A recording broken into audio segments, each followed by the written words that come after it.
Hello friends. तो last video में हम लोगों ने एक एपीआई बनाया था लॉगिन और साइन अप रजिस्ट्रेशन का, जिसपे लॉगिन पे अगर हम कुछ रिक्वेस्ट सेंड करते हैं ईमेल आईडी एंड पासवर्ड के साथ, तो वो हमें एक पूरा यूज़र का डिटेल्स दे देता है। बट इसमें आप एक चीज़ देखोगे कि इसमें हमें कोई एक्सेस टोकन नहीं मिल रहा है जो कि हम सेशन स्टोरेज के लिए यूज कर सके।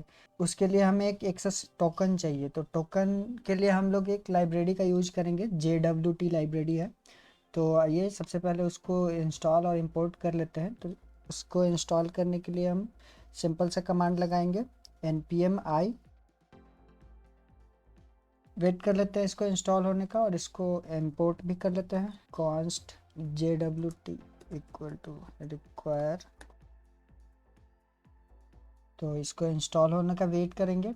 इंस्टॉल होने के बाद हम लोग सिंपल सा जहाँ पे रिटर्न करवा रहे थे यूज़र को, यहाँ पे यूज़र रिटर्न करवाने से पहले हम एक एक्सेस टोकन बनाएंगे।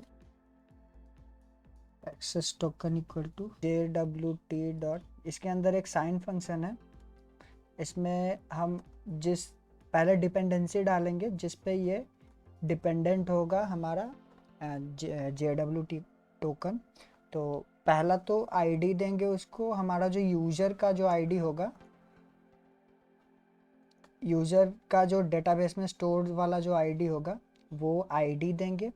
एंड देन वो एडमिन है या नहीं, हमने जो डेटाबेस में बनाया था इज एडमिन का एक फील्ड, वो वाला फील्ड देंगे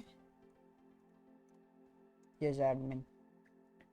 इस पे ये डिपेंडेंट होगा। फिर इसको एक सीक्रेट की चाहिए होगा, जो हमने .env फाइल में एक सीक्रेट की बनाया था। यहाँ पे .env फाइल में एक सीक्रेट की बनाया है, तो एक सीक्रेट की इसको हैशिंग के लिए चाहिए। तो आइए इसको प्रोवाइड करवाते हैं। सेकंड आर्गुमेंट में इसको पास करेंगे एक सीक्रेट की with the comma process .env dot secret की। एंड जो थर्ड आर्गुमेंट जो हम पास करेंगे, वो पास करेंगे कि ये कितना दिन में ये JWT टोकन एक्सपायर होगा। तो उसके लिए हम लोग रख लेते हैं एक्सपायर इन 1 डे, यहाँ पे लिखेंगे। ये हमें एक JWT टोकन क्रिएट करके दे देगा। तो अब हमें रिस्पॉन्स के साथ साथ, रिस्पॉन्स में हम जो यहाँ पे इन्फो भेज रहे हैं, सो इस इन्फो के साथ साथ अब हमें एक एक्सेस टोकन भी भेजना है। तो इन्फो ऑलरेडी मेरे पास डीस्ट्रक्चर्ड, मतलब एक ऑब्जेक्ट है। इसको भेजने के लिए इसको फिर से डीस्ट्रक्चर करना पड़ेगा, इसका सारा एलिमेंट। एंड देन इसके साथ हमें एक और एलिमेंट ऐड करना है, एक्सेस टोकन। सो एक्सेस टोकन को भी हम इसके साथ भेज देंगे। अब हम चलते हैं अपने पोस्टमैन पे। सर्वर इज़ रनिंग एंड अभी अभी अगर आप देखोगे, इसके पहले जब हम रिक्वेस्ट भेज रहे थे तो हमारे पास इतना 1 2 3 4 5 6, ये 6 7 फील्ड हमारे पास आता था। लेकिन यहाँ पे कहीं भी हमारे पास ये सीक्रेट की नाम का कोई फील्ड नहीं आता था। लेकिन अब अगर हम लॉगिन करेंगे, तो अब हमारे पास एक अलग से एक एक्सेस टोकन नाम से एक सीक्रेट की आएगा, जो कि हमने जनरेट करवाया है। डिपेंडेंट है ये हमारा इज एडमिन वेरिएबल, एंड ये जो इसका आईडी था जो कि हमने हाइड करवा के रखा है। तो इन पे डिपेंड होके एक आईडी क्रिएट करता है, जो कि यहाँ पे हमें मिल रहा है। और इसको हम लोग एक और एडवांस वीडियो हम लोग देखेंगे, जिसमें एक सिक्योर ऑथेंटिकेशन लॉगिन और साइन अप सिस्टम बनाएंगे, वो अलग से। अभी फ़िलहाल इसको बेसिक्स देख लेते हैं। जब बेसिक्स क्लियर होगा तो इसी को और एडवांस वे में मॉडिफाई करेंगे इसी एप्लीकेशन को। तो अभी हमारा लॉगिन और साइन अप बिल्कुल तैयार है। अब चलते हैं हम अपने दूसरे राउट्स की ओर। चलिए अभी क्रिएट करते हैं हम लोग यूजर्स के लिए कुछ राउट्स। तो हम लोगों ने ऑथ राउट क्रिएट कर रखा है। अब हम यहाँ यहीं पे एक यूजर राउट क्रिएट करेंगे।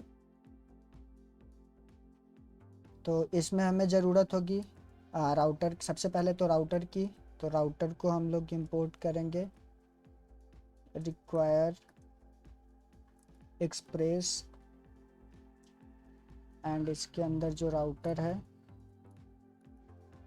ओके। अब हमें इसमें यूज़र की ज़रूरत होगी, यूज़र मॉडल की, जो हमने मोंगोडीबी में बनाया था।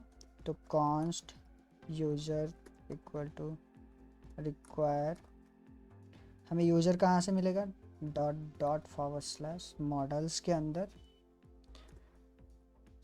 यूज़र। तो हमें यूज़र मिल गया।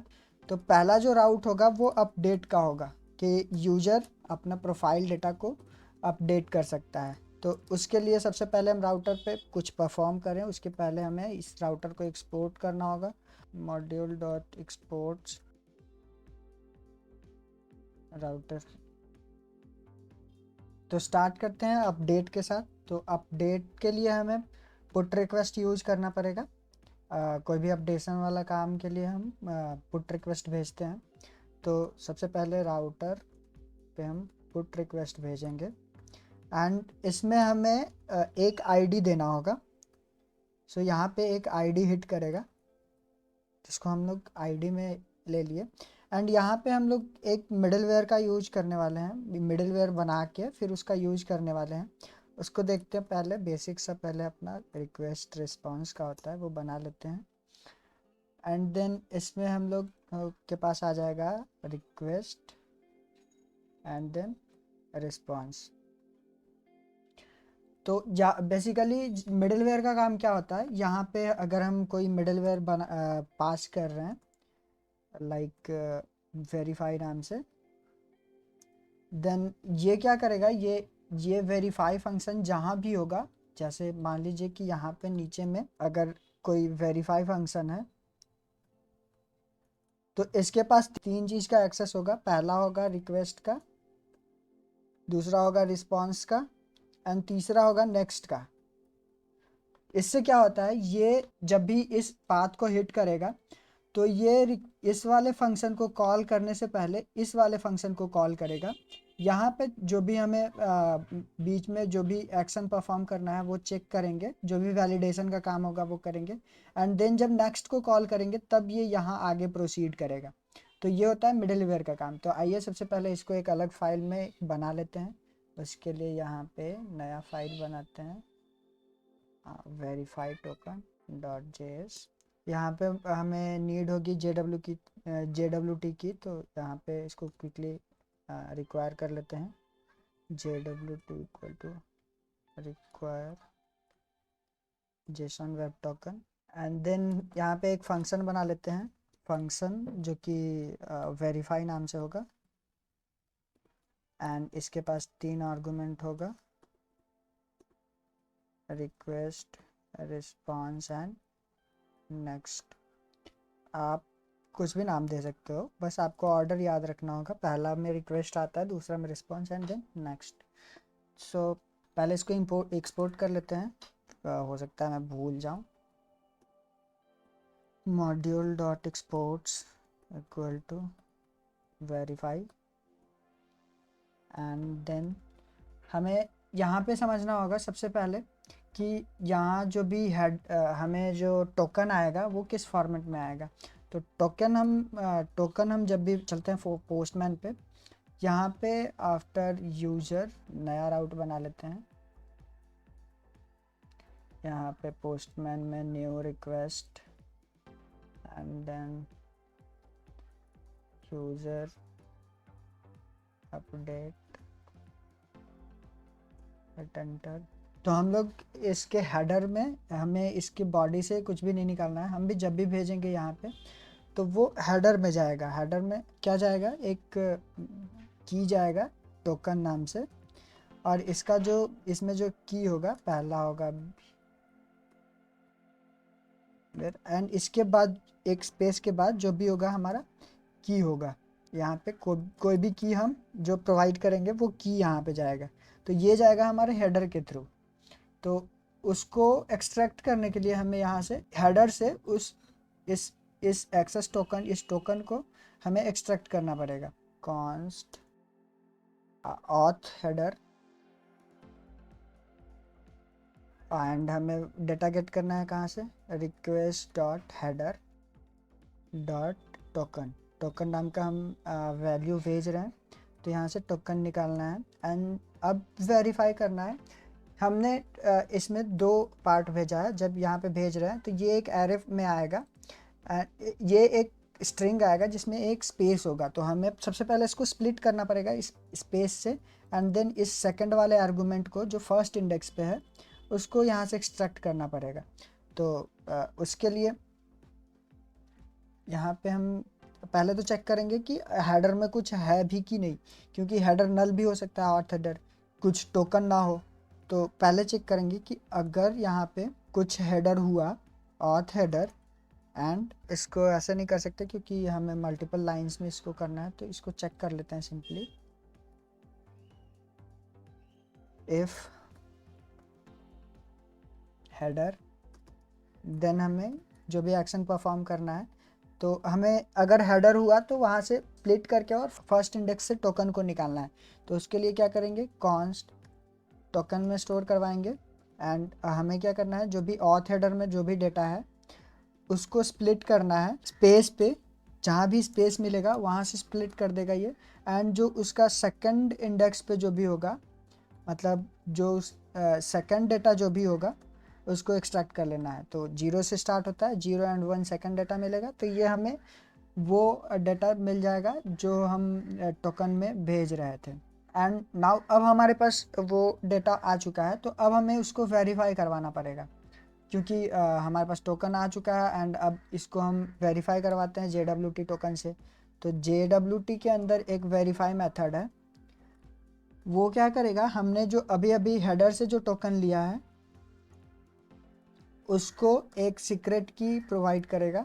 जिस सीक्रेट की से हमने इसको हैश किया था वो सेम सीक्रेट की इसको प्रोवाइड करवाना है, तो वो हमारे पास है सीक्रेट अंडरस्कोर की के अंदर। एंड ये हमें दो वैल्यू रिटर्न करेगा, या तो एरर रिटर्न करेगा, मतलब अगर इसको यूज़र नहीं मिला तो ये एक एरर फर्स्ट आर्गुमेंट रिटर्न करेगा। एंड अगर इसको कोई यूज़र मिल जाता है, सक्सेसफुली वेरीफाई कर जाता है, तो वो एक यूज़र रिटर्न कर देगा, कंप्लीट यूज़र। तो अगर हमारे पास सक्सेसफुली एक यूज़र आ जाता है तब हमें क्या करना है, बताना है कि टोकन वैलिड है। मतलब अगर सक्सेसफुली यूज़र फाइंड हो जाता है, सेक्रेट की मैच कर जाता है, तो इसका मतलब ये है कि यूज़र मतलब सही यूज़र है, टोकन वैलिड है। लेकिन अगर कहीं पे भी एरर आता है तो इसका मतलब है कि टोकन वैलिड नहीं है। तो यहाँ पे चेक करेंगे कि इफ़ अगर कोई एरर आता है, एरर अगर नल नहीं हुआ, तब हमें क्या सिंपली एक रिस्पांस सेंड करना है स्टेटस 403 का, एंड देन इसमें हमें सिंपली लिख देना है कि user is not valid. User is not valid, और लिख सकते हो टोकन इज़ नॉट वैलिड।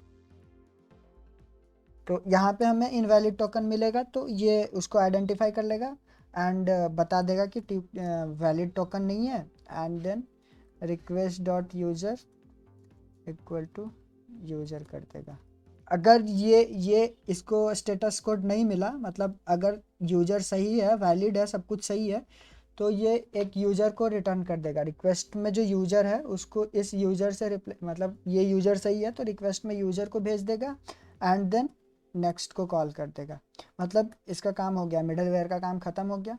और अगर इस पूरे ऑथ प्रोसेस में अगर यहीं पे अगर ऑथ हेडर ही नहीं मिला, तो उसके लिए भी हमें एक एल्स स्टेटमेंट लगाना पड़ेगा। अगर ऑथ हेडर ही खाली है तो उसके लिए हमें एल्स यहाँ पे एक और रिस्पांस रिटर्न करना पड़ेगा, जो कि होगा रिस्पांस डॉट स्टेटस। स्टेटस यहाँ पे आई गेस 401 का डाल देते हैं। आप स्टेटस चार्ट एक बार देख लेना, मे बी गलत हो तो सही कर लेना। यू आर नॉट ऑथेंटिकेटेड, मतलब आप ऑथेंटिकेटेड नहीं हो इस प्रोसेस, आगे के प्रोसेस के लिए। एंड देन ये हो गया हमारे वेरीफाई टोकन का काम। यही है वेरीफाई में, वेरीफाई मिडलवेयर का काम इतना ही है। ये सबसे पहले हेडर से टोकन को एक्सट्रैक्ट करेगा एंड देन चेक करेगा कि हेडर में कुछ डेटा है कि नहीं। अगर है तो वो टोकन को एक्सट्रैक्ट करेगा, एक्चुअल टोकन को, एंड देन उसको वेरीफाई करेगा हमारे सीक्रेट की से जिससे हमने इनक्रिप्ट किया था। एंड देन अगर वो इसको यूज़र मिल जाता है तो वो यूज़र को रिटर्न कर देगा एंड देन नेक्स्ट को कॉल कर देगा। अगर और इस बीच में अगर एरर मिलता है तो वो बता देगा कि टोकन वैलिड नहीं है। तो आइए अब इसको यूज करते हैं। तो इसको यूज करेंगे हम यूज़र राउट में। वेरीफाई यहाँ से नहीं निकालना है हमें, const verify equal to require dot dot forward slash okay dot dot forward slash and verify token. तो यहाँ से हमें यूज़र मिल जाएगा एंड वेरीफाई मिल जाएगा एंड वेरीफाई को ये चेक करेगा, यहाँ पे एक मिसिंग कॉमा है एंड अगर ये वेरीफाई हो जाता है तब ये यहाँ पे रिक्वेस्ट और रिस्पांस, यहाँ से जो रिक्वेस्ट वेरीफाई टोकन से जो हमने यहाँ पे रिक्वेस्ट में यूज़र को भेजा है, अब यहाँ पे जो रिक्वेस्ट आएगा वो वाला यूज़र आएगा। तो अब इसमें ऑथेंटिकेशन का काम हमारा वेरिफिकेशन का काम हो गया। अब चलते हैं इसके आगे जो हमारा एक्चुअल में अपडेट का प्रोसेस है, अपडेट का लॉजिक है, उस पर लिखते हैं।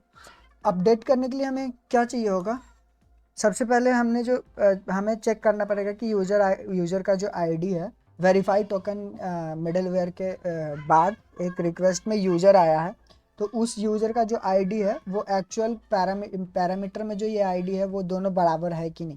तो सबसे पहले वो चेक कर लेते हैं कि if request dot user dot I D equal equal equal हमारे जो request dot params dot I D, जो हमारे पैरामीटर में जो आईडी है, जो एक्चुअल में हमने यूज़र फाइंड किया है, वो आईडी पैरामीटर के आईडी से मैच करता है कि नहीं, या फिर जो रिक्वेस्ट में जो यूज़र है वो एडमिन है या नहीं। तो या तो आप एडमिन हो या तो आप खुद हो, तभी आप आप किसी भी अकाउंट में कोई भी अपडेशन का प्रोसेस परफॉर्म कर सकते हो। पहले चेक करेंगे कि रिक्वेस्ट के बॉडी में कोई पासवर्ड है कि नहीं। तो हमें यहाँ पे क्या करना है, अगर रिक्वेस्ट बॉडी में कोई किसी ने रिक्वेस्ट किया पासवर्ड अपडेट करने का, तो हम प्लेन टेक्स्ट में पासवर्ड तो दे नहीं सकते हैं, तो उसके लिए हमें फिर से पासवर्ड को इनक्रिप्ट करना पड़ेगा। तो पासवर्ड इनक्रिप्ट करने के लिए हमने क्रिप्टोजेस का यूज किया था, तो सेम प्रोसेस यहाँ पे भी अगर कोई यूज़र दोबारा से अपने पासवर्ड को अपडेट करने का रिक्वेस्ट करेगा, तो हम क्या करेंगे, यहाँ पे जो भी बॉडी में जो पासवर्ड होगा, request dot body dot password, तो बॉडी में जो पासवर्ड होगा उसको फिर से इनक्रिप्ट करेंगे। तो इनक्रिप्ट करने का सेम प्रोसेस था जो हम पहले कर चुके हैं। तो क्रिप्टोजेएस के अंदर जो हमारे पास एक एल्गोरिदम है AES, उससे इनक्रिप्ट करेंगे एंड देन इसमें हमें दो पैरामीटर देने होते हैं। पहला तो जो हमें पासवर्ड अपडेट करना है, इनक्रिप्ट करना है, तो वो हमें request dot body dot password से मिल जाएगा एंड जो दूसरा आर्गूमेंट होता है वो सीक्रेट की होता है, तो वो हमें मिल जाएगा प्रोसेस डॉट env डॉट। तो इतना होने के बाद हमें फिर वापस से इसको स्ट्रिंग में चेंज करना होता है, तो उसके लिए टू स्ट्रिंग मेथड इस पर कॉल कर देंगे। तो हमारे पास यहाँ तक में पासवर्ड हैश हो गया। अब वापस से इसको हमने request dot body dot password में ही हमने इसको स्टोर करवा दिया है इनक्रिप्ट करके, तो वो प्लेन टेक्स्ट को सिंपली बॉडी में जो टेक्स्ट होगा प्लेन टेक्स्ट पासवर्ड में, उसको इनक्रिप्ट करके उसी में स्टोर करवा देगा। तो अब हम यहाँ प्रोसीड कर सकते हैं। अब हमें आगे डेटाबेस स्टफ के लिए क्वेरी करना है। तो क्वेरी करने के लिए इसको सबसे पहले असिंक बनाना पड़ेगा एंड देन अब हम यहाँ पे क्या करेंगे, जो भी क्वेरी वगैरह जो भी एसिंक वाला काम करते हैं, एसिंक्रोनस काम करते हैं, वो मोस्टली ट्राई कैच में करना चाहिए। तो यहाँ पे पहले ट्राई में आते हैं एंड सबसे पहले तो उस यूज़र को फाइंड करते हैं एंड उसको अपडेट के लिए क्वेरी देते हैं। तो हम क्या करेंगे, const update user equal to user dot find, user जो हमारे पास मॉडल है उसके अंदर फाइंड एंड अपडेट 1 करके एक मेथड होगा, फंक्शन होगा find and update, find by ID and update, find by ID and update. तो इसको ये कॉल करेंगे, इसमें दो पैरामीटर लेगा। पहला तो कि हमें उस यूज़र को फाइंड करना है, किस बेसिस पे उस यूज़र को फाइंड करना है। तो हमारे पास आईडी है, रिक्वेस्ट पैरामीटर में जो एक आईडी आया है उसको हमने वेरीफाई करवाया है, वो वेरीफाई होने के बाद यह आगे प्रोसीड करेगा, मतलब हमारे पास जो आईडी है पैरामीटर में वो सही है। तो हम इसमें पहला जो आर्गूमेंट देंगे जो कि फाइंड करेंगे request dot params dot ID से, तो जो आईडी क्वेरी करेगा उस आईडी से, एंड सेकंड वाला में जो हम डालेंगे वो एक ऑब्जेक्ट लेगा कि हमें अपडेट क्या करना है। तो इस ऑब्जेक्ट में हमें जो भी अपडेट करना है उसको सेट के साथ उसको अपडेटेड डाटा प्रोवाइड कर देंगे। तो हमारे पास अपडेटेड डाटा में जो भी हमारे पास रिक्वेस्ट डॉट बॉडी में जो हमने यहाँ पे अपडेट करवा के पासवर्ड के अलावा जितना भी डाटा रिक्वेस्ट से आएगा उसको, पासवर्ड को भी हमने इनक्रिप्ट कर दिया, तो हम सीधा बॉडी को इसको बता सकते हैं कि बॉडी में जितने भी डेटा है उसको अपडेट कर दो, डेटाबेस से अपडेट, डेटाबेस में अपडेट कर दो। एंड देन थर्ड जो होगा वो आर्गुमेंट देते हैं कि हमें इंस्टेंटली अपडेट करना है कि नहीं, मतलब अपडेट करके और नया डॉक्यूमेंट बनाना है कि नहीं। तो यहाँ पे हमें एक बाय डिफ़ॉल्ट एक आर्गुमेंट देना पड़ता है, न्यू इक्वल टू ट्रू। तो ये क्या क्या करेगा, तुरंत रिफ्लेक्ट कर देगा जैसे ही हम अपडेट क्वेरी अपडेट रिक्वेस्ट भेजेंगे, वैसे ही ये एक नया और डॉक्यूमेंट रिप्लेस कर देगा, उस डॉक्यूमेंट को नया डॉक्यूमेंट से रिप्लेस कर देगा। एंड देन इतना प्रोसेस होने के बाद हम एक जेसॉन डाटा भेजेंगे जो कि होगा कि अपडेटेड यूज़र, सीधा सीधा अपडेटेड यूज़र को पूरा का पूरा भेज देंगे। तो उसके लिए हमें क्या करना है,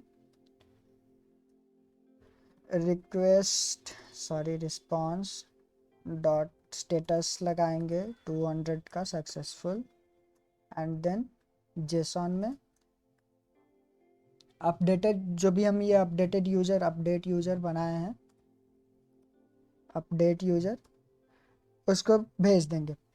और इस प्रोसेस में अगर कहीं पे भी कुछ एरर आया तो हम सिंपली एक एरर रिस्पॉन्स भेजेंगे, response dot status 500 dot JSON, and this JSON में ये जो हमारा पास एरर होगा वो एरर भेज देंगे।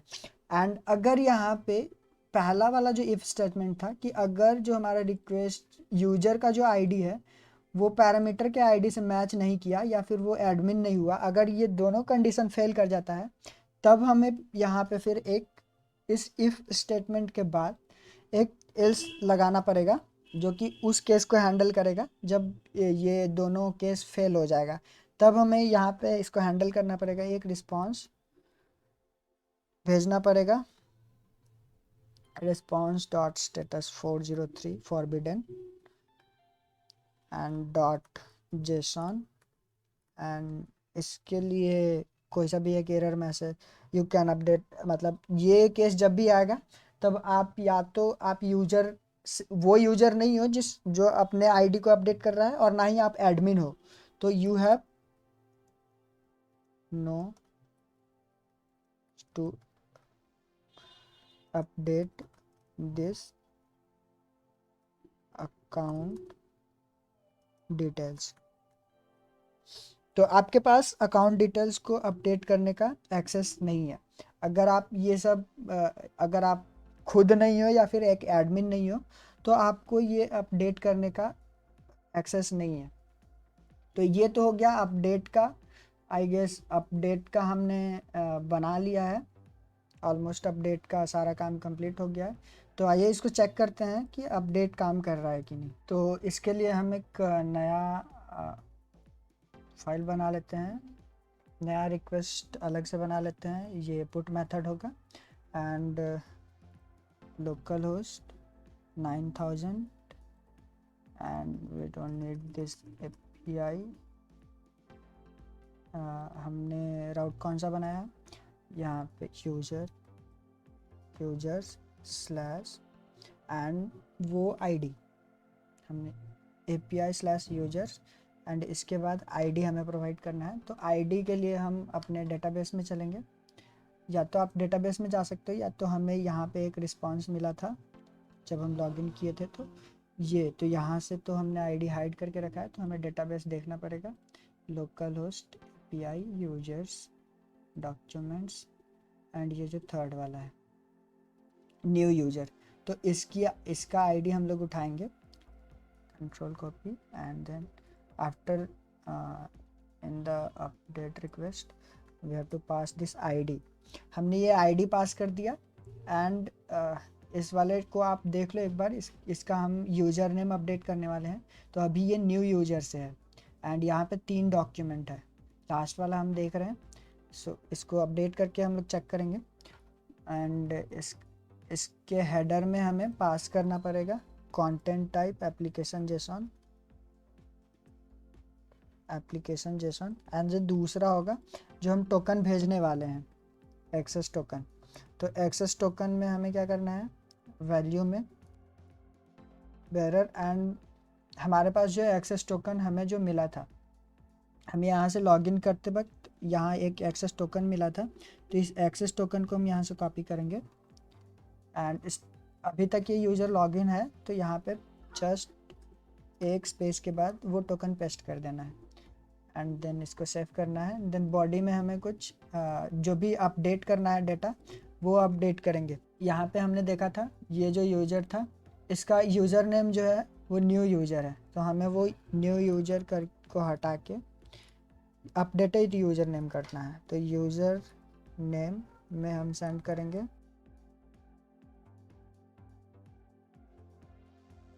एंड इसको सेव करेंगे एंड देन सेंड करते हैं एंड देखते हैं क्या रिस्पांस मिलता है। हमें कुछ एरर्स मिल रहे हैं। 500 reference token is not defined. Okay, so ये एरर इस वजह से आ रहा है क्योंकि हमने यहाँ पे टोकन की जगह पे टेकन लिखा है। इसको क्विकली फिक्स करते हैं, सेव करते हैं एंड देन वापस से रिक्वेस्ट भेजते हैं, send request and it should be here, database connected, 500 internal error. Okay, so the problem is here we are not waiting for user to be updated.